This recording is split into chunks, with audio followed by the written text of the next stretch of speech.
How to solve Rubik's Cube in just 2 moves.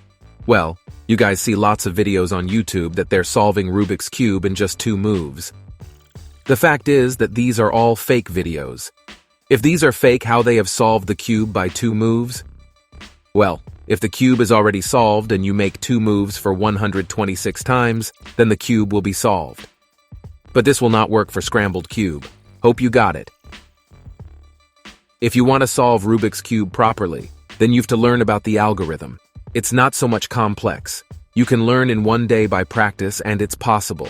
So if you want to learn Rubik's Cube genuinely, I have given the video link in the description. Watch and learn in 1 day. Thanks.